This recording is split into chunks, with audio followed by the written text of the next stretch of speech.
Hello दोस्तों, आप लोगों का स्वागत है फिर से एक नए वीडियो में। हर दिन की भांति मैं आज भी आप लोगों को लेके लिए आया हूँ टोटल 100 मॉडर्न हिस्ट्री का प्रैक्टिस सेट क्वेश्चन जो आज तक आपके एग्जाम में पूछा गया है। तो चलिए मैं आज भी आपको टोटल 100 क्वेश्चन बताता हूँ। आप लोग कमेंट करते रहते हैं सर मॉडर्न हिस्ट्री का प्रैक्टिस सेट करवा दीजिए, प्रैक्टिस सेट करवा दीजिए। तो चलिए मैं करवा रहा हूँ आज फिर से। आज मेरा दूसरा, इससे पहले एक लेक्चर अपलोड हो चुका है 100 क्वेश्चन का, फिर आज ये दूसरा है। तो चलिए आपके सामने पहला क्वेश्चन है, मुंगेर निम्नलिखित में से किसकी राजधानी थी। इस क्वेश्चन को जानने के लिए आपको जानना पड़ेगा पलासी का युद्ध। पलासी का युद्ध कब हुआ था? 23 जून 1757 में हुआ था। 23 जून 1757 में हुआ था। किसके किसके बीच में हुआ था? यह युद्ध दो आदमी के बीच में हुआ था। एक हुआ था बिहार के नवाब सिराजुद्दौला। किसके साथ हुआ था? बिहार के नवाब सिराजुद्दौला और अंग्रेज के साथ हुआ था। किसके साथ हुआ था?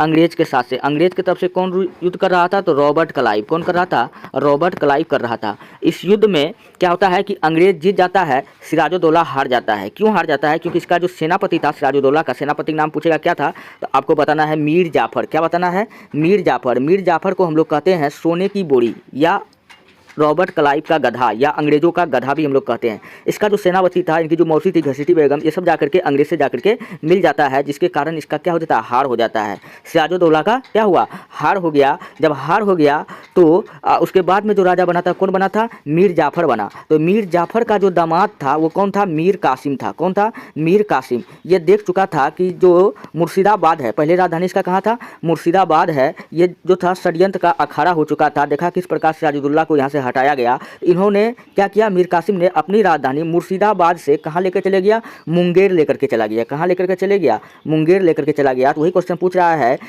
मुंगेर निम्नलिखित में से किसकी राजधानी थी? तो मुंगेर थी मीर कासिम की थी। कहाँ से ट्रांसफर किया था? मुर्शिदाबाद से मुंगेर ट्रांसफर किया था। इसलिए इसका ऑप्शन ए बिल्कुल राइट होगा। दोस्तों, अगर आपको पीडीएफ चाहिए तो आप जाइए हमारे टेलीग्राम चैनल, वहाँ पर सर्च कीजिए ITIHASKI इतिहास की DUNIYA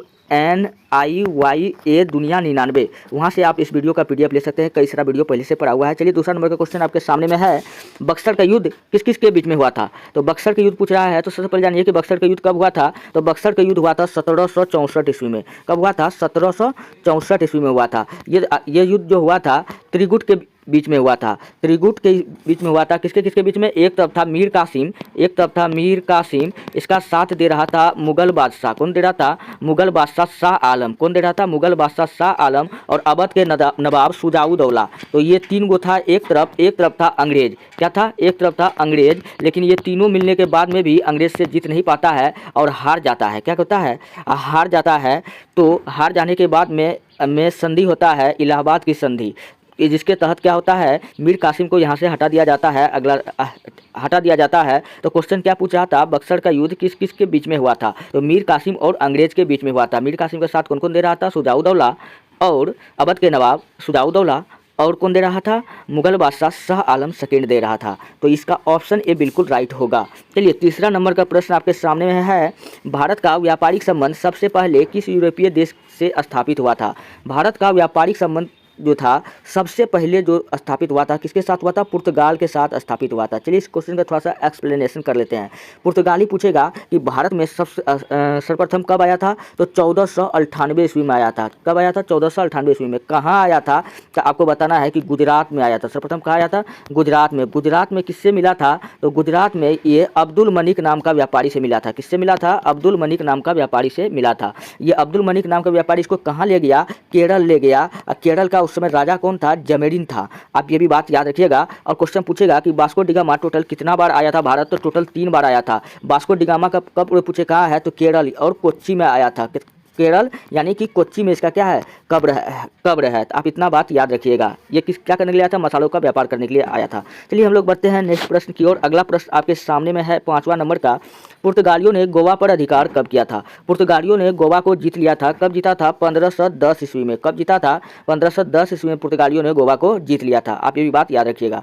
चलिए पुर्तगाली के बारे में तो ही बताइए दिए हैं। 7वां नंबर का प्रश्न आपके सामने में है, भारत में रैयतवाड़ी व्यवस्था का प्रारंभ किसके द्वारा किया गया था? रैयतवाड़ी व्यवस्था, इसको हम लोग कहते हैं इस्तेमारी बंदोबस्त। क्या कहते हैं? इस्तेमारी बंदोबस्त, या इसी को हम लोग कहते हैं जमींदारी बंदोबस्त। क्या कहते हैं? जमींदारी बंदोबस्त। इस संपूर्ण भारत का ये 51% भूमि पर लागू था। कितना पर लागू था? संपूर्ण भारत का 51% भूमि पर यह लागू था। और पूछेगा कि ये कहाँ कहाँ लागू था, तो ये लागू था बिहार में और बंगाल में। बिहार, बंगाल, उड़ीसा इत्यादि जगह ये लागू था। अब पूछेगा कि इसको किसने लागू कराया था, तो अलेक्जेंडर रीड ने। किसने किया था? अलेक्जेंडर रीड ने। तो इसलिए इसका ऑप्शन बी क्या हो जाएगा?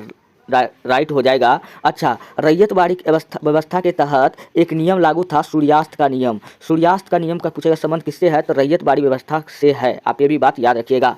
चलिए हम लोग बढ़ते हैं नेक्स्ट प्रश्न की ओर। अगला प्रश्न आपके सामने में है, निम्न में से भारत आने वाला पहला अंग्रेजी जहाज कौन सा है? तो भारत आने वाला पहला अंग्रेजी जहाज पूछ रहा है, तो आपको बताना है रेड ड्रैगन। क्या बताना है? Red dragon. उसी प्रकार पूछेगा कि भारत आने वाला प्रथम यूरोपीय व्यक्ति कौन था, तो वास्को डी गामा था। ये मैंने तो अभी बताया। अगर पूछेगा प्रथम अंग्रेज व्यक्ति कौन था, भारत आने वाला प्रथम अंग्रेज पूछेगा, तो आपको बताना है कैप्टन हॉकिंस। क्या बताना है? कैप्टन हॉकिंस बताना है। ये पूछेगा कि किसके दरबार में आया था हॉकिंस, तो आपको बताना है कि ये जहांगीर के दरबार में आया था। किसके दरबार में आया था? ये जहांगीर के दरबार में आया था। जब आया था तो ये इंग्लिश अच्छा खासा बोल लेता था, इसलिए जहांगीर ने खुश होकर कैप्टन हॉकिंस को इंग्लिश खां का उपाधि दिया। किसका उपाधि दिया था? इंग्लिश खां का उपाधि दिया था। चाहे तो आप इसे भी याद रख लीजिए। चलिए नेक्स्ट नंबर का प्रश्न है। अगला प्रश्न आपके सामने में है, वास्को डी गामा भारत कब आया था? कितना बार बताइए? 1498 ईस्वी में आया था। कब आया था? 1498 ईस्वी में। कहाँ पर आया था? गुजरात के कालीकट बंदरगाह के पास, केरल के कालीकट बंदरगाह के पास आया था। आप ये भी बात याद रखिएगा। चलिए 9वां नंबर का प्रश्न आपके सामने में है, निम्नलिखित में से कौन सी शर्त 1813 ईस्वी के चार्टर एक्ट का अंग नहीं है? इन चार ऑप्शन में ये कोई एक ऐसा ऑप्शन है जो 1813 के चार्टर्ड एक्ट से इसका कोई भी संबंध नहीं है। तो चलिए हम पहले एक एक ऑप्शन को पढ़ते हैं। डी नंबर का ऑप्शन है, चीन से कंपनी ने चाय का व्यापार को सुरक्षित रखा। ये तो बात गलत है। सी नंबर का है, ब्रिटिश व्यापारियों के कुछ शर्तों के साथ भारत में निवास की स्वतंत्रता दे दी। ये भी गलत है। इसका ऑप्शन भी बिल्कुल राइट होगा। ईस्ट इंडिया कंपनी का भारत में व्यापारिक अधिकार पूर्ण रूप से समाप्त कर दिया गया। पूरा रूप से क्या कर दिया था? ईस्ट इंडिया कंपनी का ने भारत में व्यापारिक व्यापार को समाप्त कर दिया था। ए नंबर का ऑप्शन था, ईस्ट इंडिया कंपनी का भारत से व्यापारिक अधिकार आंशिक रूप से समाप्त कर दिया था। आंशिक मतलब होता है धीरे धीरे। क्या धीरे धीरे समाप्त किया था? तो नहीं, इसलिए इसका पूरा समाप्त कर दिया था। इसलिए इसका ऑप्शन भी क्या हो जाएगा? बिल्कुल राइट होगा। चलिए बढ़ते हैं नेक्स्ट प्रश्न की ओर। अगला प्रश्न आपके सामने में है, वास्को डी गामा भारत कब आया था? तो वास्को डी गामा भारत आया था 1498 ईस्वी में आया था। 1498 ईस्वी में। अगला प्रश्न आपके सामने में है, इसके बारे में तो बता ही दिए थे कि 1767 ईस्वी में बंगाल का सर्वेयर जनरल किसे नियुक्त किया गया था? 1767 में बंगाल का जो गवर्नर जनरल था, पूछा किसको नियुक्त किया गया था? ये किया गया था जेम्स रेनल को। किसको किया गया था? जेम्स रेनल को। ऑप्शन डी इसका बिल्कुल राइट होगा। अगला प्रश्न आपके सामने में है 12 नंबर का, श्रीरंगपट्टनम की संधि कब हुई थी? श्रीरंगपट्टनम की संधि कब हुई थी? तो आप याद रखिएगा, एक मामाश्री, क्या रखिएगा? मामाश्रीपट्टनम में टोटल 3 गो संधि हुआ था। तीनों आपको याद रख लेना है। मामाश्री, माँ से आप याद रखिएगा, माँ से आप याद रखिएगा म्यांमार की संधि। क्या याद रखिएगा? म्यांमार की संधि। अब माँ से याद रख लीजिएगा मंगलोर की संधि। क्या रखिएगा? मंगलोर की संधि। श्री से याद रखिएगा श्रीरंगपट्टनम की संधि। ये तीनों संधि आप याद रख लीजिएगा। अच्छा, म्यांमार का संधि कब हुआ था? तो ये हुआ था, म्यांमार का संधि कब हुआ था? ये हुआ था 1769 ईस्वी में। म्यांमार का संधि कब हुआ था? ये हुआ था 1769 ईस्वी में। मंगलोर का कब हुआ था? तो मंगलोर का भैया हुआ था 1789 ईस्वी में। कब हुआ था? मंगलोर का संधि कब हुआ था? 1789 ईस्वी में। जबकि श्रीरंगपट्टनम का संधि कब हुआ था? 1792 ईस्वी में। यही क्वेश्चन आपसे पूछ रहा था। ऑप्शन डी बिल्कुल राइट हो जाएगा। चलिए इसका ऑप्शन डी राइट है। चलिए अगला प्रश्न आपके सामने में है, टीपू सुल्तान की राजधानी कहाँ थी? टीपू सुल्तान का राजधानी पूछ रहा है। तो टीपू सुल्तान को हम लोग कहते हैं मैसूर का शेर। क्वेश्चन पूछेगा कि मैसूर का शेर किसे कहा जाता है? तो बताना है टीपू सुल्तान को कहा जाता है। टीपू सुल्तान को कहा जाता है। आप ये बात याद रखिएगा। पूछा इसका राजधानी कहाँ था? इसका राजधानी था श्रीरंगपट्टनम। कहाँ था? श्रीरंगपट्टनम था। ये भी बात याद रखिएगा। यहाँ बताया, यहाँ पर 3 संधि हुआ था, तीनों मैंने आपको बता दिया। चलिए नेक्स्ट प्रश्न आपके सामने है 14 नंबर का, किसने बंगाल की राजधानी मुर्शिदाबाद से मुंगेर स्थानांतरित किया था? याद कीजिए, मैंने पहले ही आपको बताया था। 23 जून 1757 के पलासी के युद्ध के बाद, पलासी के युद्ध पूछेगा कहाँ हुआ था? तो आपको बताना है बंगाल के दुर्नदिया जिला में। कहाँ हुआ था? दुर्नदिया जिला में। दुर्नदिया जिला में हुआ था। दुर्नदिया जिला के भागीरथी नदी के तट पर हुआ था। आप ये बात भी याद रखिएगा। और यहाँ क्वेश्चन क्या पूछ रहा है, किसने बंगाल की राजधानी मुर्शिदाबाद से मुंगेर स्थानांतरित किया था? तो वो किया था मीर कासिम ने, क्योंकि मुर्शिदाबाद क्या था, ये षड्यंत्र का अखाड़ा बन गया था, क्योंकि सिराजुद्दौला यहीं का शासक था, सिराजुद्दौला बिहार का शासक था। वो देखा सिराजुद्दौला का क्या हाल हुआ था, जिसके कारण उन्होंने लगा कि हमको राजधानी परिवर्तन करना चाहिए।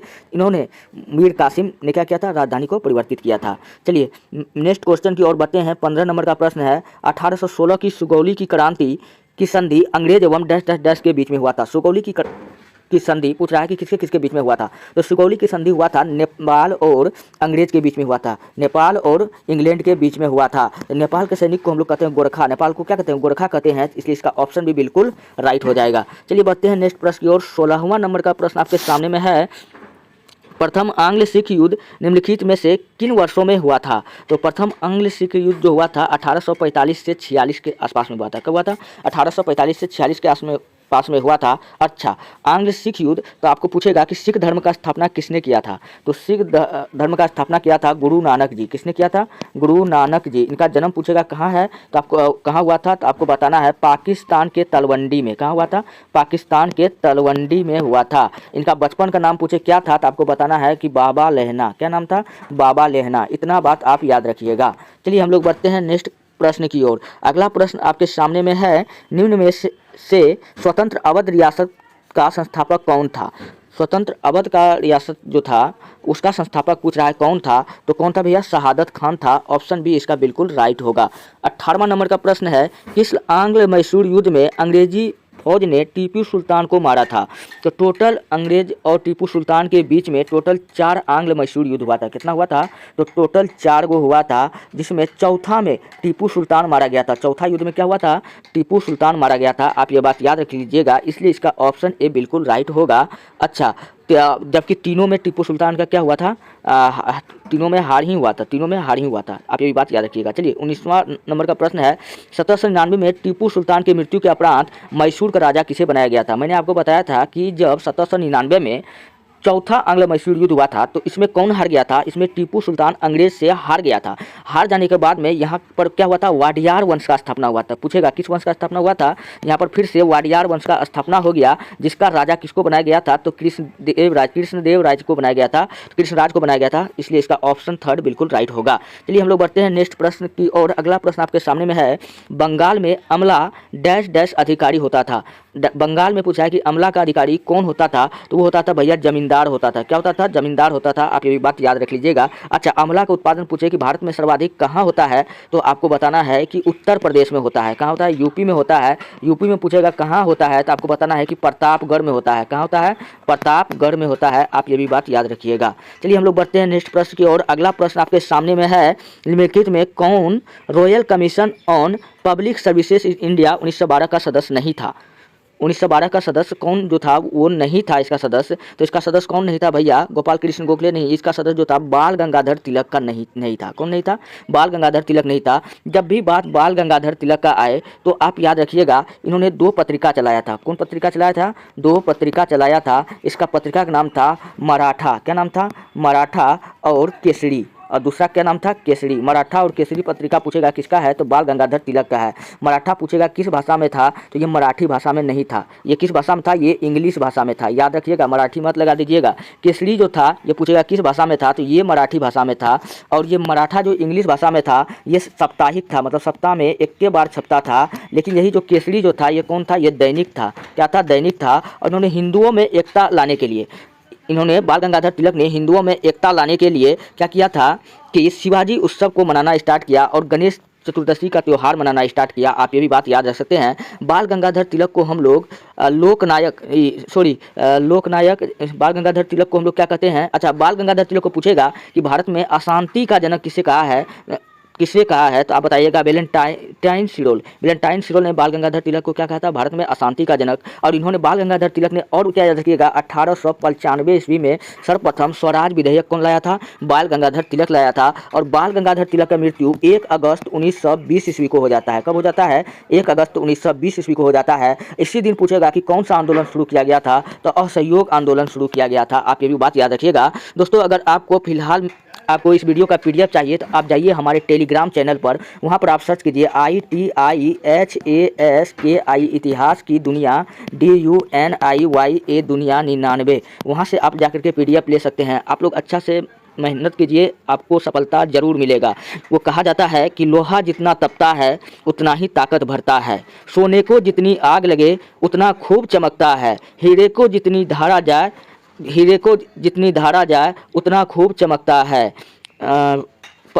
हीरे को जितनी धारा जाए उतना खूब चमकता है। सूरज जैसा बनना है तो सूरज जैसा जलना होगा। नदियों सा पार, समुंदर सा पार पाना है तो पर्वत छोड़ निकलना होगा। आज नहीं तो कल संघर्ष जरूर सफल होगा। आप लोग याद रखिएगा, अच्छा से तैयारी कीजिए, जरूर आप लोग मेहनत अच्छा से कीजिए, आपको इनका सफलता जरूर मिलेगा। चलिए 22वां नंबर का प्रश्न है, निम्नलिखित में से किस एक पत्रिका का प्रकाशन महात्मा गांधी ने दक्षिण अफ्रीका के दौरान किया था? तो महात्मा गांधी ने दक्षिण अफ्रीका कब गया था? वो गया था 1894 ईस्वी में। कोई किताब में 93 रहा था तो कोई बात नहीं, इन्होंने यहाँ पर कितना वर्ष रहा था? 21 या 22 वर्ष तक रहा था। कोनो किताब में 21, कोनो में 22 आता है, 93 रहेगा तो आप लोग देख लीजिएगा।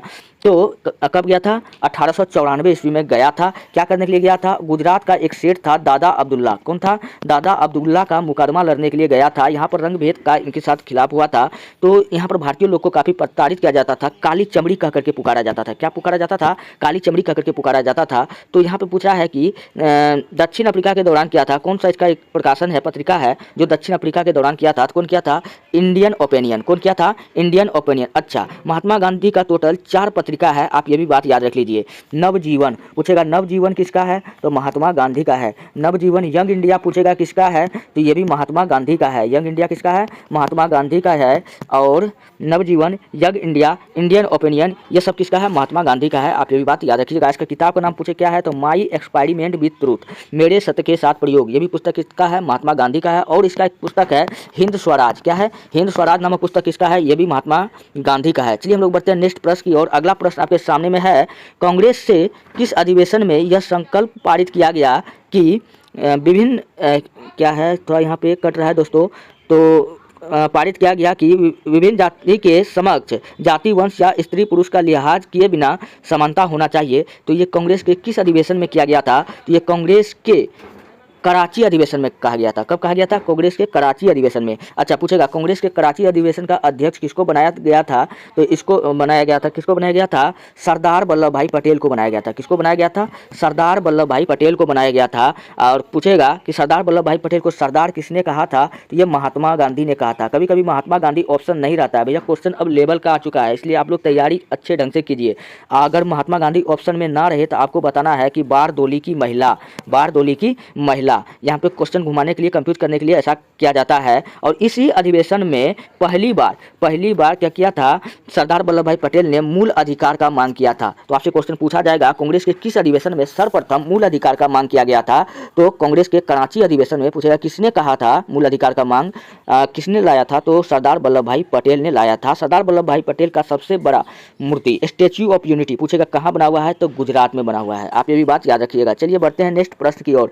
अगला प्रश्न आपके सामने में है कि महान शहीद भगत सिंह, सुखदेव और राजगुरु को जब फांसी दी गई थी तब पूछ रहा है कि भारत का वायसराय कौन था? इस वक्त भारत का वायसराय कौन था? Lord Irwin. कौन था? लॉर्ड इरविन था। अच्छा, लॉर्ड इरविन का बाद में याद रखिएगा, इन्होंने भारत में पुराना संसद भवन बनाया था। आप ये भी बात याद रख लीजिएगा। अच्छा, पूछेगा पुराना संसद भवन बनाने में कितना रुपया खर्च हुआ था? तो आपको याद रखिएगा 83 लाख रुपया खर्च हुआ था। कितना? 83 लाख रुपया खर्च हुआ था। पूछेगा कि इस संसद भवन का डिजाइन किसने तैयार किया था? तो एडवर्ड लुटियंस, पूरब से पश्चिम डिजाइन एडवर्ड लुटियंस किया था, जबकि उत्तर से दक्षिण डिजाइन हर्बर्ट बेकर किया था। आप ये भी बात याद रख लीजिएगा। चलिए हम लोग बढ़ते हैं नेक्स्ट प्रश्न की ओर। अगला प्रश्न आपके सामने में है कि ब्रह्म समाज के संस्थापक कौन था? तो ब्रह्म समाज का जो संस्थापक था वो कौन था? राजा राम मोहन राय जी था। कौन था? राजा राम मोहन राय जी। इसका जन्म कब हुआ था? बंगाल के राधानगर में। कहाँ हुआ था? बंगाल के राधानगर में हुआ था 1773 ईस्वी में। कब हुआ था? 1773 ईस्वी में। इन्होंने क्या किया था? भारत में 1829 ईस्वी में सती प्रथा का अंत किया और ठगी प्रथा, सती प्रथा बोले या ठगी प्रथा बोले, इन सब का अंत किसने किया था? तो राजा राम मोहन राय ने किया था। आप ये भी बात याद रख लीजिएगा। तो और देखिए इसमें क्या सब क्वेश्चन यहाँ दिया गया है। अच्छा, ईश्वर चंद्र विद्यासागर, इसे याद रख लीजिएगा। इसका पत्रिका का नाम क्या था? सोम प्रकाश। क्या था?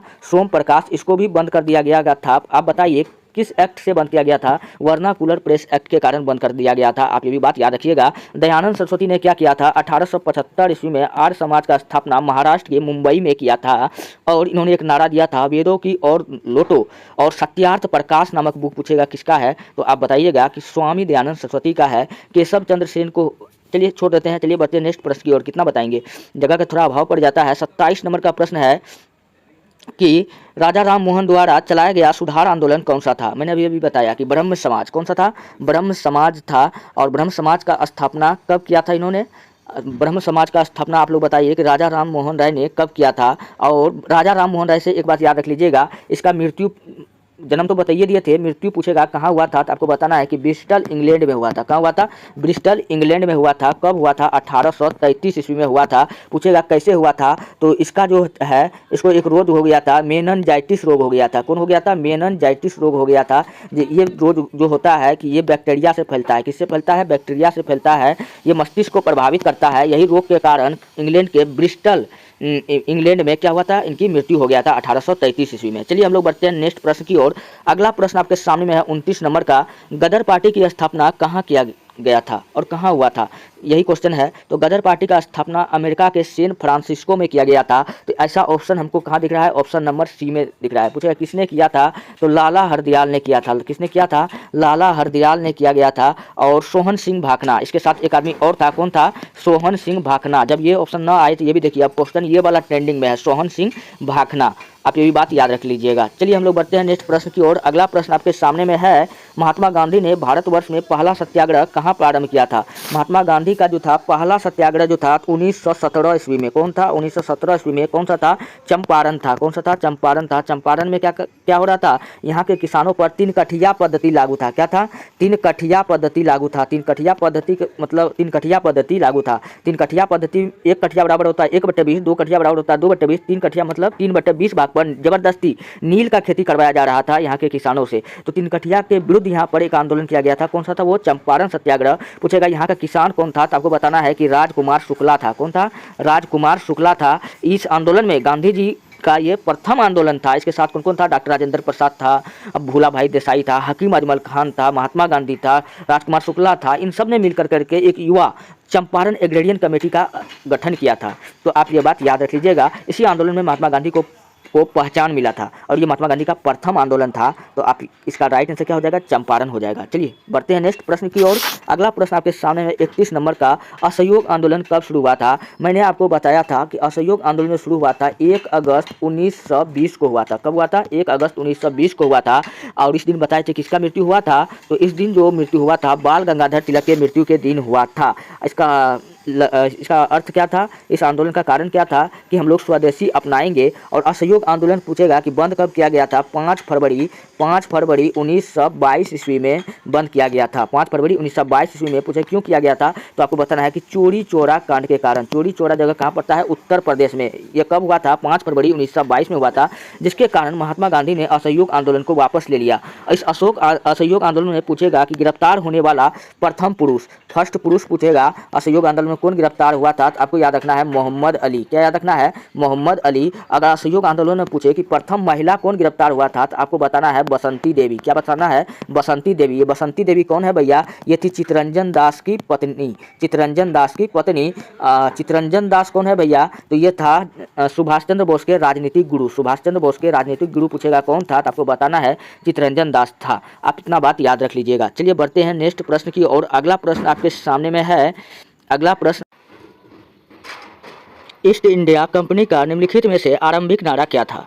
तो सबसे पहले जानिए कि ईस्ट इंडिया कंपनी भारत आया कब था। ये आया था 1600 ईस्वी में आया था। क्या करने के लिए आया था? ये केवल व्यापार करने के लिए आया था। क्या करने के लिए आया था? व्यापार करने के लिए।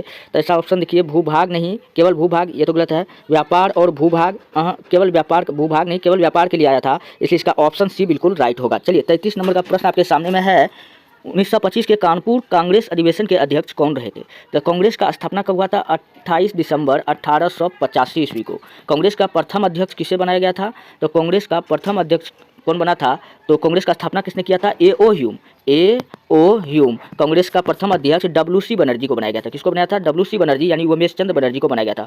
कांग्रेस के दूसरे अध्यक्ष किसको बनाया गया था? दादा भाई नौरोजी को बनाया गया था। कांग्रेस का पूछेगा कि प्रथम महिला अध्यक्ष कौन थी? तो एनी बेसेंट थी। अगर पूछेगा कांग्रेस का प्रथम महिला अध्यक्ष कौन थी, प्रथम भारतीय महिला अध्यक्ष, तब आपको बताना है सरोजनी नायडू। ये सरोजनी नायडू को हम लोग भारत कोकिला के नाम से जानते हैं। किस नाम से जानते हैं? भारत कोकिला के नाम से किसको जानते हैं? सरोजनी नायडू को हम लोग जानते हैं। और सरोजनी नायडू जो थी ये उत्तर प्रदेश बोले या भारत बोले, ये दोनों भारत या उत्तर प्रदेश का प्रथम महिला राज्यपाल थी। दोनों जगह हो सकता है, उत्तर प्रदेश की थी तो भारत का नहीं हुआ, तो इसलिए ये भारत का प्रथम महिला राज्यपाल थी। चलिए बढ़ते हैं नेक्स्ट प्रश्न की ओर। अगला प्रश्न आपके सामने में है, सूची 1 एवं सूची 2 को सम्मिलित कीजिए तथा नीचे दिए गए कोड से सही उत्तर का चयन कीजिए। यहाँ मिलाने के लिए कह रहा है, मिलाने वाला सबसे इजी होता है। यहाँ पे मिलाने के लिए कह रहा है तो यहाँ पे क्या सब दिया हुआ है? चित्तरंजन दास को हम लोग देश बंधु के नाम से जानते हैं। दीन बंधु CF एंड्रूज, आप ये भी बात याद रख लीजिएगा। देश रत्न डॉक्टर राजेंद्र प्रसाद को कहते हैं। और यहाँ पर फिलहाल हम लोग मिला रहे हैं, तो चित्तरंजन दास यहाँ पर दिया गया है, सबका पत्नी का नाम दिया हुआ है, तो आप लोग मिलाइए इसको। चित्तरंजन दास की पत्नी का नाम पीछे हम बता करके आए, क्या था? बसंती देवी, जो पहली महिला थी असहयोग आंदोलन में गिरफ्तार भी हुई थी। मैं आपको बता चुका हूँ पहले भी कहानी में। और लाला लाजपत राय, लाला लाजपत राय का तो हम पता, लाला लाजपत राय, फिर उसके बाद में महात्मा गांधी। देखिए जो ईजी सब है पहले उसको मिला लीजिए। महात्मा गांधी जो सबको पता होगा, कस्तूरबा गांधी। और कौन है? मोतीलाल नेहरू की पत्नी का नाम कौन था? स्वरूप रानी। और लाला लाजपत राय का राधा देवी। तो ऐसा ऑप्शन में देखिए आपको कौन दिख रहा है? तो ऐसा ऑप्शन में हमको दिख रहा है ए का 4, बी का 3, बी का 3 और उसके बाद में सी का 1 और डी का हो जाएगा डी का 2। तो ऐसा ऑप्शन हमको दिख रहा है 4 3 1 2 कहाँ दिख रहा है? ऑप्शन बी में दिख रहा है, तो इसलिए ये हो जाएगा बी, हो जाएगा रेडी सही। तो मिलाने वाला काफ़ी इजी होता है, आप लोग सिर्फ 1 और 2 का पता रहेगा तब पर भी आप लोग कर सकते हैं। तो चलिए मिलते हैं अगले प्रश्न में। अगला प्रश्न क्या है? अगला प्रश्न आपके सामने में है, 1798 ईस्वी में भारत का गवर्नर जनरल कौन बनकर आया था? तो 1798 ईस्वी में भारत का गवर्नर जनरल जो बन के आया था, लॉर्ड वेलेजली बन के आया था। कौन आया था? Lord Wellesley. और लॉर्ड वेलेजली ने क्या किया था? सहायक की नीति को अपनाया था। सहायक की नीति को पूछेगा किसने अपनाया था, तो आपको बताना है लॉर्ड वेलेजली का, लॉर्ड वेलेजली। अच्छा वही पूछे आपको गोद निषेध पर था, या आपसे पूछे हड़प की नीति, हड़प का नीति, ये सब का संबंध किससे है? तो लॉर्ड डलहौजी से है। आप ये भी बात याद रख लीजिएगा। अच्छा सहायक की नीति या सहायक की संधि को अपनाने वाला पहला व्यक्ति कौन था? वो था टीपू सुल्तान का पिता था हैदर अली। कौन था? हैदर अली। हैदर अली पूछेगा कहाँ का शासक था, तो आपको बताना है डिंडीगुल का। कहाँ का था? डिंडीगुल का। आप ये भी बात याद रख लीजिएगा। चलिए हम लोग बढ़ते हैं नेक्स्ट प्रश्न की ओर। अगला प्रश्न आपके सामने में है, विश्वविद्यालय में सरकारीकरण को किसने बढ़ावा दिया था? विश्वविद्यालय में सरकारीकरण को किसने बढ़ावा दिया था? लॉर्ड कर्जन ने। और लॉर्ड कर्जन के समय क्या हुआ था? बंगाल विभाजन हुआ था। कब हुआ था? 1905 ईस्वी में। लेकिन बंगाल विभाजन को रद्द कब हुआ था? 1906 साल बाद, 1911 ईस्वी में। किसने किया था? लॉर्ड हेडिंग ने। कब किया था? लॉर्ड हेडिंग ने। ये भी बात आप याद रख लीजिएगा। चलिए हम लोग बढ़ते हैं नेक्स्ट प्रश्न की ओर। अगला प्रश्न आपके सामने में है 37 नंबर का, फिर मिलाने वाला आ गया। मिलाने वाला बोले काफ़ी ईजी होता है। यहाँ पे पूछ रहा है कि निम्नलिखित को भारत में कार्य करने के कालक्रम के अनुसार क्रमबद्ध कीजिए। मतलब कौन सबसे पहले आया था? तो सबसे कार्य करने का जो कार्यकाल था, सबसे पहले कौन आया था? तो सबसे पहले वारेन हेस्टिंग्स। कौन आया था? तो एक पहले ये आया था और उसके बाद में कर्नवालिस आया था, तो 1 4, उसके बाद में वेलेजली आया था, फिर डलहौजी आया था, तो 1 4 3 2, ऑप्शन सी बिल्कुल राइट। चलिए 38 नंबर का प्रश्न है, लखनऊ 1916 का लखनऊ समझौता किसके बीच में हुआ था? तो 1916 का जो लखनऊ समझौता था, 1916 का कांग्रेस में एक अधिवेशन हुआ था। तो इसका पूछेगा कि अध्यक्षता किसने किया था? तो AC मजूमदार, अंबिका चरण मजूमदार ने किया था। और यहाँ पर क्या हुआ था? अखिल भारतीय राष्ट्रीय कांग्रेस और मुस्लिम लीग के बीच में एक समझौता हुआ था। हम सबको पता है कि 1907 के कांग्रेस अधिवेशन में पड़ गया फूट और कांग्रेस गया टूट। कांग्रेस टूट करके 2 भाग में बढ़ गया था, एक नरम दल और एक गर्म दल में बढ़ गया था ना। तो वही पूछ रहा है कि अखिल भारतीय कांग्रेस और मुस्लिम लीग के बीच में जो समझौता हुआ था कब हुआ था? 1916 के अधिवेशन में हुआ था। ऑप्शन बी इसका बिल्कुल राइट है। चलिए हम लोग बढ़ते हैं 39 नंबर की प्रश्न की ओर। स्वदेशी आंदोलन कब प्रारंभ हुआ था? तो स्वदेशी आंदोलन पूछ रहा है। तो स्वदेशी आंदोलन जो हुआ था 1905 ईस्वी में प्रारंभ हुआ था। कब हुआ था? 1905 ईस्वी में प्रारंभ हुआ था। इसको हम लोग बंग आंदोलन के नाम से जानते हैं। किस नाम से जानते हैं? बंग आंदोलन के नाम से जानते हैं। आप ये भी बात याद रख लीजिएगा। गा। और इसमें 1905 ईस्वी में क्या हुआ था, बंगाल का विभाजन भी हुआ था। बंगाल का विभाजन पूछेगा किसने किया था, तो लॉर्ड कर्जन ने। लेकिन बंगाल विभाजन 6 साल बाद फिर से कर देता है रद्द 1911 ईस्वी में। किसने किया था, तो लॉर्ड हार्डिंग ने। और 1911 में ही भारत का जो है कलकत्ता से राजधानी परिवर्तन करके दिल्ली लाया गया था लॉर्ड हार्डिंग सेकंड के द्वारा, इसी के द्वारा। चलिए हम लोग मिलते हैं नेक्स्ट प्रश्न की ओर। उम्मीद करते हैं कि आपको समझ में आ चुका होगा। इसका ऑप्शन सी बिल्कुल राइट होगा, बंगाल विभाजन के विरुद्ध छेड़े गए आंदोलन के समय में। चलिए नेक्स्ट प्रश्न आपके सामने है, राजनीति कभी धर्म से अलग नहीं हो सकती, ये किसने कहा था। तो राजनीति धर्म से अलग नहीं हो सकती, ये कथन कहा था महात्मा गांधी ने। किसने कहा था, महात्मा गांधी ने। जब भी महात्मा गांधी का बात हो तो आप याद रख लीजिएगा, इसको हम लोग बापू कहते हैं। बापू पूछेगा किसने कहा था, तो JL नेहरू, जवाहरलाल नेहरू। अच्छा, इसको राष्ट्रपिता कहते हैं। क्वेश्चन पूछेगा कि राष्ट्रपिता किसने कहा था, तो सुभाष चंद्र बोस ने कहा था। इसको हम लोग आधा नंगा फकीर कहते हैं, अर्धनग्न फकीर कहते हैं। पूछेगा किसने कहा था, तो विंस्टन चर्चिल, जो इंग्लैंड का प्रधानमंत्री था। इसको केसर ए हिंद के भी नाम से जाना जाता है। किस नाम से जाता है, केसर ए हिंद। और जलियांवाला बाग में यही उपाधि को त्याग दिया था। और अंग्रेजों का एजेंट भी कहते हैं, देशद्रोही फकीर भी कहते हैं, वन मैन बाउंड्री फोर्स भी कहते हैं। पूछेगा कि वन मैन बाउंड्री फोर्स किसने कहा था, तो लॉर्ड माउंटबेटन। इतना सारा नाम आप याद रख लीजिएगा महात्मा गांधी का।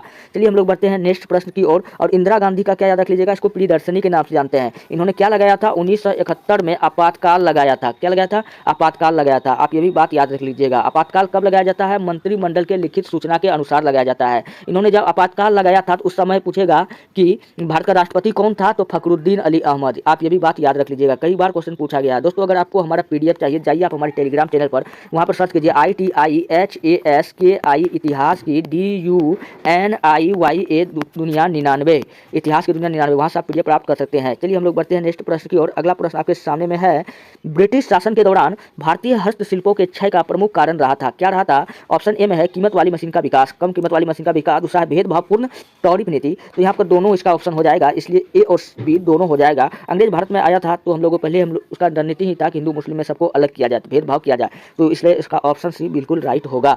बढ़ते हैं हम लोग नेक्स्ट प्रश्न की और 42 नंबर का प्रश्न है, निम्न में से किस अंग्रेज व्यक्ति ने पहली बार श्रीमद् भगवद गीता का अनुमान किया था। किसने किया था, तो चार्ल्स विल्किंस ने किया था। चार्ल्स विल्किंस ने किया था, आप ये भी बात याद रख लीजिएगा। और अलेक्जेंडर कनिंघम, जब भी अलेक्जेंडर कनिंघम का बात आए आप इसको कहिएगा, इसको भारत में पुरातत्व विज्ञान का पिता कहा जाता है। भारत में पुरातत्व का विज्ञान का पिता किसको कहा जाता है, अलेक्जेंडर कनिंघम को कहा जाता है। नेक्स्ट प्रश्न आपके सामने में है, फ्रंटियर गांधी किसे कहा जाता है। फ्रंटियर गांधी कहा जाता है खान अब्दुल गफ्फार खां, या इसी को हम लोग कहते हैं फ्रंटियर गांधी बोलिए या सीमांत गांधी बोलिए। किसको कहा जाता है, खान अब्दुल गफ्फार खां को कहा जाता है। गोपाल कृष्ण गोखले, आज गोपाल कृष्ण गोखले से क्या याद रख लीजिएगा, ये महात्मा गांधी का राजनीतिक गुरु था। कौन था, महात्मा गांधी का राजनीतिक गुरु था। आप ये बात याद रख लीजिएगा। अबुल कलाम आज़ाद, अबुल कलाम आज़ाद कांग्रेस के सबसे लंबे समय तक अध्यक्ष बने रहे थे और यह कांग्रेस का सबसे युवा अध्यक्ष था। आप ये भी बात याद रख लीजिएगा। चित्तरंजन दास सुभाष चंद्र बोस का गुरु था। इनकी पत्नी का नाम अभी पीछे बता के आए हैं, क्या थी, बसंती देवी। ये असहयोग आंदोलन में गिरफ्तार होने वाली प्रथम महिला थी। चलिए हम लोग बढ़ते हैं नेक्स्ट प्रश्न की ओर। अगला प्रश्न आपके सामने में है, 1906 ईस्वी के कांग्रेस के वार्षिक अधिवेशन की अध्यक्षता किसने किया था। तो 1906 में फिर से दादा भाई नेरोजी को बनाया गया था। किसको बनाया गया था, दादा भाई ने किया था। तो दादा भाई नेरोजी ये था क्या था, कांग्रेस के प्रथम पारसी अध्यक्ष थे। कांग्रेस के प्रथम पारसी अध्यक्ष कौन बने थे, दादा भाई नेरोजी। अच्छा, दादा भाई नेरोजी का किताब का नाम है the British unruled in India. The British, कई बार ये सब बुक का नाम पूछा जाता है, the British unruled in India. अच्छा, दादा भाई नेरोजी ने सर्वप्रथम राष्ट्रीय आय का गणना किया था। क्वेश्चन पूछेगा कि राष्ट्रीय आय का गणना सर्वप्रथम किसने किया था, दादा भाई नेरोजी ने। उस समय राष्ट्रीय व्यक्ति आय का जो गणना किया था उसमें प्रति व्यक्ति आय कितना बताया था, ये बताया था 20 रुपया। इन्होंने अपना किताब the British rule in India, इसमें इस बात का जिक्र किया है। चलिए हम लोग बढ़ते हैं नेक्स्ट प्रश्न की ओर। अगला प्रश्न आपके सामने में है कि अवध के ब्रिटिश भारत साम्राज्य में मिलने के समय अवध के नवाब कौन था। तो अवध का जो उस समय नवाब था कौन था, वाजिद अली शाह था। कौन था, वाजिद अली शाह था। आप ये भी बात याद रख लीजिएगा। चलिए 46 नंबर का प्रश्न आपके सामने में है, असहयोग आंदोलन प्रारंभ होने का कारण क्या था। तो असहयोग आंदोलन पूछ रहा है कि क्यों स्टार्ट हुआ था। पहला है बंगाल विभाजन। बंगाल विभाजन तो 1905 ईस्वी में हुआ था, इसका कोई तो कारण नहीं था। रोलेट एक्ट 13 अप्रैल 1919 का हुआ था। सूरत विभाजन 1907 में हुआ था, इसका भी कोई कारण नहीं दिख रहा है। और रोलेट एक्ट और जालियांवाला हत्याकांड क्या था, इसका होने का मेन कारण क्या था, जालियांवाला हत्याकांड होने का मेन इसका कारण था। तो इसलिए इसका ऑप्शन सी बिल्कुल राइट हो जाएगा। इसी के बाद क्या हुआ था, असहयोग आंदोलन स्टार्ट किया गया था। और इसका जो प्रतीक चिन्ह क्या था, तो खादी और चरखा। पूछेगा इस आंदोलन का प्रतीक चिन्ह क्या था, तो खादी प्लस चरखा। उधर नहीं बताए थे इसलिए यहाँ पर इसको बता दिए। चलिए इसमें कितना रुपया जमा किया था, इसमें लगभग 1.5 करोड़ रुपया तिलक फंड स्वराज के नाम पर चंदा इकट्ठा करके इस आंदोलन को शुरू किया गया था, क्योंकि इसी दिन बाल गंगाधर तिलक का मृत्यु हो गया था। चलिए क्वेश्चन मैं आप लोगों से पूछता हूँ, मैं चाहता हूँ कि आप लोग जवाब दीजिए। बाल गंगाधर तिलक जब मरा था तो इसको दो मुस्लिम व्यक्ति ने कंधा दिया था। अब बताइए कि वो दो मुस्लिम व्यक्ति का नाम क्या है, आप लोग बताइए। नहीं है तो आप लोग कमेंट कर दीजिएगा, बाद में हम रिप्लाई में जवाब दे देंगे। चलिए हम लोग बढ़ते हैं नेक्स्ट प्रश्न की ओर। अगला प्रश्न आपके सामने में है 46 नंबर का। असहयोग आंदोलन प्रारंभ होने का क्या कारण था, ये तो बता ही दिए हैं। 47 नंबर का प्रश्न देखिए, भारतीय स्वतंत्रता अधिनियम कब पारित हुआ था। ये देखिए बच्चा वाला प्रश्न आ गया, बिल्कुल रसगुल्ला वाला। तो ये तो सब जानता है कि हमारा देश 15 अगस्त 1947 को आज़ाद हुआ था। पूछेगा कि किस प्लान के तहत यानी किस योजना के तहत आज़ाद किया गया था, थोड़ा क्वेश्चन घुमा के पूछ लेगा तो बताइएगा कि 3 जून 1947 में आया था। कौन प्लान आया था, तो माउंटबेटन प्लान के तहत भारत का विभाजन करके 2 हिस्सा में बांट दिया गया था। एक हिस्सा हिंदुस्तान तो दूसरा हिस्सा पाकिस्तान कहलाया था। तो क्वेश्चन घुमा के पूछेगा। तब फिलहाल बढ़ते हैं नेक्स्ट प्रश्न की ओर। अगला प्रश्न आपके सामने में है, स्वामी दयानंद के विचार जिस पुस्तक में प्रकाशित है उसका नाम क्या है। तो स्वामी दयानंद का विचार जिस पुस्तक में उसका नाम पूछा है क्या है, तो उसका नाम है भैया सत्यार्थ प्रकाश। क्या है, सत्यार्थ प्रकाश। सत्यार्थ प्रकाश को लिखा था स्वामी दयानंद सरस्वती ने। और स्वामी दयानंद सरस्वती का बचपन का नाम पूछे तो आपको बताना है कि मूल शंकर। क्या नाम था, मूल शंकर। अच्छा, स्वामी दयानंद सरस्वती को स्वामी का उपाधि किसने दिया था, तो स्वामी का उपाधि दिया था, किसने दिया था स्वामी का उपाधि थोड़ा दिमाग में नहीं आ रहा है, आप लोग कमेंट करके बताइए इसको स्वामी का उपाधि किसने दिया था। हाँ, नरेंद्र, नहीं थोड़ा दिमाग में नहीं आ रहा है, तो चलिए कोई बात नहीं। सत्यार्थ प्रकाश, इन्होंने एक नारा दिया था, वेदों की और लोटो। क्या दिया था, वेदों की और लोटो। आप ये बात याद रख लीजिएगा। चलिए हम लोग बढ़ते हैं नेक्स्ट प्रश्न की ओर। अगला प्रश्न आपके सामने में है कि निम्न में से कौन सा सही युग्म नहीं है। देखिए फिर मिलाने वाला आया, काफ़ी इजी होता है, बताया चले एक भी अगर आपको याद रहेगा तो ये इजी में बन जाता है। तो चलिए देखते हैं कौन सा एक गलत है। तो 1857 का क्रांति है, इधर एक तरफ है कि उस समय जो था उसका नेतृत्व कौन कर रहा था 1857 का क्रांति। तो 1857 का क्रांति कब हुआ था, 10 मई 1857 ईस्वी में हुआ था। कब हुआ था, 1857 ईस्वी में हुआ था। पूछेगा कहाँ से शुरू हुआ था, तो आपको बताना है कि मेरठ छावनी से शुरू हुआ था। कहाँ से, मेरठ छावनी से शुरू हुआ था। और 1857 का क्रांति का नेतृत्व पूछेगा कि कुंवर सिंह कहाँ से कर रहा था, तो बाबू कुंवर सिंह कर रहा था, बिहार से कर रहा था। तो ये बिल्कुल सही है। लक्ष्मीबाई कहाँ से कर रही थी, ये झांसी से कर रही थी। मौलाना अहमदुल्ला फैजाबाद से कर रहा था। नाना साहब कर रहा था, नाना से याद रख लीजिएगा काना। नाना साहब कहाँ से कर रहा था, काना से याद रख लीजिएगा कानपुर से कर रहा था। जबकि यहाँ ऑप्शन दिया है अवध, होना क्या चाहिए था, कानपुर होना चाहिए था। तो अगर कानपुर होता तो सही है ना, हो जाता। यहाँ क्वेश्चन पूछ रहा है कौन सही नहीं है, तो अवध दिया है, कानपुर होना चाहिए, तो यही गलत है। तो ऑप्शन सी क्या हो जाएगा, बिल्कुल राइट। अगला प्रश्न आपके सामने में है, प्रसिद्ध भारत छोड़ो प्रस्ताव कांग्रेस की कार्यकारिणी समिति द्वारा कब पारित हुआ था। तो भारत छोड़ो आंदोलन जो पारित हुआ था, तो ये कब हुआ था, ये 14 जुलाई 1942 को ये पारित हुआ था कांग्रेस के अधिवेशन में। और इसको लागू कब किया गया था, 8 अगस्त 1942 को बंगाल के ग्वालियर टैंक के मैदान से गांधी जी ने 70 मिनट का भाषण दिया था। कितना दिया था, 70 मिनट का भाषण दिया था। और इसी भाषण में गांधी जी ने एक नारा दिया था, डू एंड डाई। क्या दिया था, डू एंड डाई, यानी करो या मरो। इसका मतलब है कि आज़ाद करो या तुम द्वितीय विश्व युद्ध में जर्मनी की सहायता से खत्म हो जाओ। तो पूछेगा किस महात्मा गांधी ने डू एंड डाई का नारा किस आंदोलन में दिया था, भारत छोड़ो आंदोलन में दिया था। आप ये भी बात याद रख लीजिएगा। अब भारत छोड़ो आंदोलन के तहत कई आदमी को कौन जेल में बंद किया था। अब ये भी क्वेश्चन पूछा जाता है, जैसे पूछेगा कि डॉक्टर राजेंद्र प्रसाद को कहाँ बंद किया गया था, बिहार जेल में। डॉक्टर राजेंद्र प्रसाद को कौन सा जेल में बंद किया गया था, बिहार जेल में। अच्छा, सरोजनी नायडू और महात्मा गांधी को दोनों को बंद कर दिया गया था पुणे के यरावदा जेल में। कहाँ बंद कर दिया गया था, पुणे के यरावदा जेल में। अच्छा, महात्मा गांधी और सरोजनी नायडू दोनों को बंद किया, काफ़ी खुश हो रहे हैं आप लोग। और किसको किसको बंद किया था, तो और याद रख लीजिएगा, जयप्रकाश नारायण को बंद किया गया था हजारीबाग जेल में। कहाँ बंद किया गया था, हजारीबाग जेल में। हजारीबाग जेल तोड़ करके कौन भाग गया था, तो जयप्रकाश नारायण भाग गया था। तो इतना बात आप याद रख लीजिएगा। चलिए बढ़ते हैं नेक्स्ट प्रश्न की ओर। अगला प्रश्न आपके सामने में है, निम्नलिखित में से किसने वाटर फ्रेम नामक कतई मशीन का आविष्कार किया था। तो वाटर फ्रेम नामक कतई मशीन का आविष्कार पूछे किसने किया था, तो रिचर्ड आर्कराइट ने किया था। किसने किया था, रिचर्ड आर्कराइट ने किया था। दोस्तों ये रहा टोटल अभी 51 क्वेश्चन। इससे आगे 50 क्वेश्चन मैं आज शाम 7 बजे इसका वीडियो मैं डाल दूंगा नेक्स्ट आगे इसका। फिलहाल वीडियो बहुत बड़ा हो चुका है। अगर वीडियो अच्छा लगता है तब आप हमारे चैनल को सब्सक्राइब कीजिए और वीडियो को लाइक कीजिए, जितना हो सके अपने दोस्तों में भेजिए। मेरा टेलीग्राम चैनल है ITIHAS इतिहास KIDUNIYA इतिहास की दुनिया 99। यहाँ जो है हर प्रत्येक एग्जाम का तैयारी कराया जाता है, हर एक सेट का सोल्यूशन करवाया जाता है। इस चैनल पर काफ़ी सारा PDF पहले मैं डाल चुका हूँ इस वेबसाइट पे, इतिहास की दुनिया 99। आप लोग जाकर के टेलीग्राम पे जाकर के सर्च कीजिए, वहाँ से आप PDF लीजिए। वीडियो अच्छा लगता है तो लाइक कीजिए, जितना हो सके अपने दोस्तों में भेज दीजिए। मिलते हैं नेक्स्ट वीडियो में, धन्यवाद।